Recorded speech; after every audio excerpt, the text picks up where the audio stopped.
As I said, this week we are having flyers, no white guilt flyers, distributed in North Carolina, Indiana, Texas, Florida, New York, California, Australia, Canada, UK, Estonia, and Sweden. That is not happening anywhere else. We are a white positive movement that is worldwide. We are the great white ring that is circling the world, and we're going to talk right now. And remember, tag me with your questions. If you super chat and I don't see it, then I will. The mods will let me know if I've gone by it for too long of a time. But we will make sure to get to all of your super chats, and we will continue to march along. And this article that we're reading about right now is one of the distributions of the No White Guilt leaflets that are going to be distributed worldwide this week.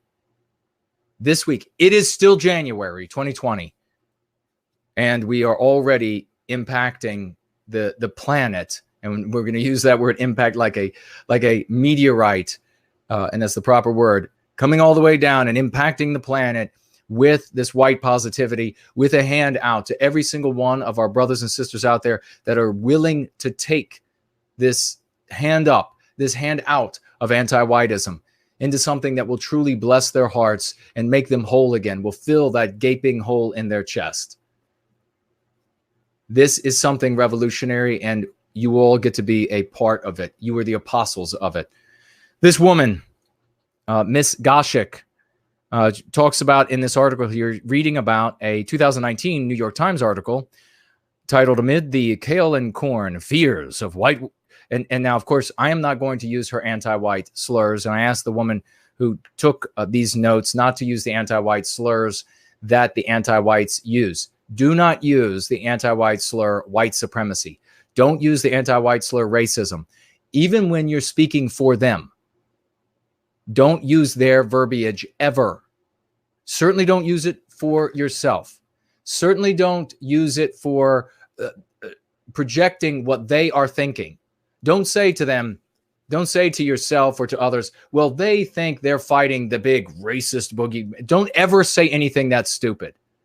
I get it. You can make these mistakes in the past, but once you know, you're stupid if you continue down that trail. So when you first come to the classroom, whatever it is, underwater basket weaving or quantum physics, you don't know what you're about to learn. That's okay if you don't know. Once you learn, you got to stop making the mistakes or you are stupid. So we've changed the title of that article into "Amid the Kale and Corn, Fears of White Well-Being at the Farmer's Market." Because that's what the anti-whites don't want. They don't want white well-being. They'll name it something ugly, but we don't give a damn what they call it because it's our story, not theirs. She is a former member of this woman here is a former member of anti-white groups, the author. She became interested in the doc subjects of the New York Times article, Sarah Dye and Douglas Mackey, a couple who owns Schooner Creek Farm maybe it's the Schooner Creek Farm. I guess that's what it is in Indiana. Members of AIM, doxxed by online spies using federal court records, leaked archives of a white well-being message board, and that's how I guess Sarah and family, their identities were revealed to the anti-white bastards. Schooner Creek's farm stand at Farmer's Market, okay, so that is accurate, was being protested. I remember I saw the videos of the anti-whites coming up and glowering and intimidating, bristling with their hermaphroditic whatever energy, I guess, that they try to project in front of these people, these good people. These are just good folks. That's all they are. They care about our people. They're salt of the earth type folks, as far as I could tell. And the anti-whites wanted to destroy them. Now, what were we talking about earlier? They don't want to just deny Sarah and her family a stand. They want to prevent them from making money, because preventing them from making money, having a livelihood, prevents them from buying the bread they need to survive. putting the medicine in the children they need to survive. And what about this? In a world where you're going to have very different biospirits living the county over, eating from the swamps or whatever it might be, that maybe it's a great delicacy and I've just never figured out. It doesn't fit my palate, I guess. Maybe it's much better than what we eat, so be it. But it also produces these zoonotic diseases.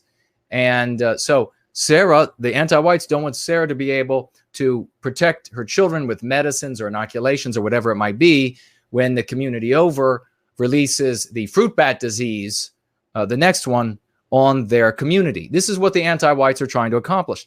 And this is what this Goshik author is feeling, or Goshik, it's pronounced probably, the original pronunciation is probably with a SH sound, but somebody can correct me if I'm wrong. She is getting uncomfortable with this. As I said earlier, many of the white people who are in these different subdivisions of anti-whiteism, they are okay with the infliction. They enjoy the infliction of harm on the avatar of Western kind, as long as it is this distant, powerful, it's never going to crumble. It's okay to cause it harm. It's okay to trip it as it walks by in the classroom. It's okay because ultimately it'll be fine. So they really don't care. It doesn't bother their conscience. But they're still white. And they're not defective.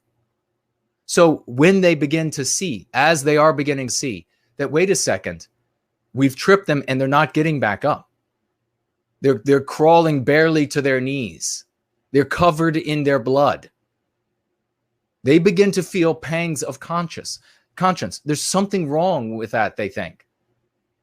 I don't know if it's such a good idea to keep inflicting this harm. It felt good when I thought it was this omnipotent force that nobody was getting, really hurt. They were just going to continue on with their lives. We were just troubling them a little bit by inflicting this harm in them. But now I'm seeing them crawl on their hands and knees out of their cubicles, out of their factories that are being closed down, seeing them crawl hands and knees out of the courts into the prisons where they're being sentenced to longer than prison sentences than they're due because they're white when they said X, Y, or Z or thought X, Y, or Z. Now everywhere they're on their knees. Now these white people are not so confident about this being a good thing.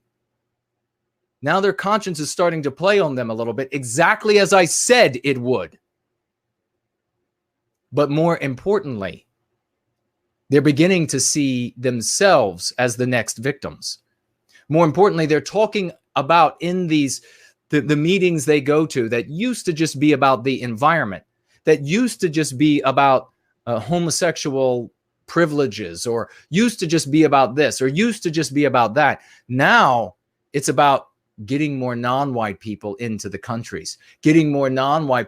And they say, I had one say to me, what the hell does getting more of some non-white group have to do with the environment? Getting them hired somewhere have to do with the environment. Has nothing to do with the environment. Your concern for the environment, that's not their concern. They liked worshiping the environment when they could worship it in a way that harmed Western kind and Western civilization. They can't use it that way anymore. Something else will serve that end. This was all a pretext, dumbass. It's time to pluck your head out of your ass and see the world for the way it really is. And many of them are doing that. Some of them are coming to quite quickly. They're brighter than others. They're braver than others. Others are taking a little longer. This Goshik is taking a little longer. She's slowly moving away from anti-whiteism.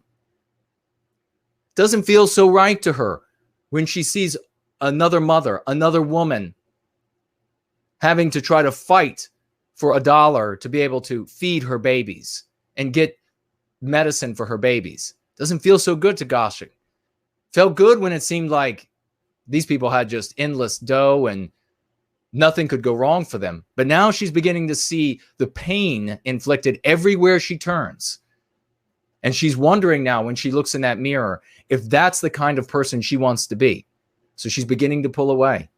And you know damn well and good that even if she hasn't openly said it out loud, It's haunting in the back of her head somewhere where those horns used to come out as an anti-white, that she's on the dinner plate next, not the fruit bat. So she goes on to write that the signs that they were putting up were saying, don't buy veggies from, we're going to say, white advocates. You know, the anti-whites weren't calling them that, but that's what they're objecting to, an advocate for white well-being. None of these fictional people, none of these fictional names that they use exist in the real world. They only exist in their movies and in their books. And when they can find them, just like A&E. Now, whether or not this is true or not, you can go look on my BitChute and see, and you can pull it up on the news. It may be that there is a major network that was outed a couple years ago, putting together a reality program that was going to show life inside some horrible group that was, their objective was to do horrible things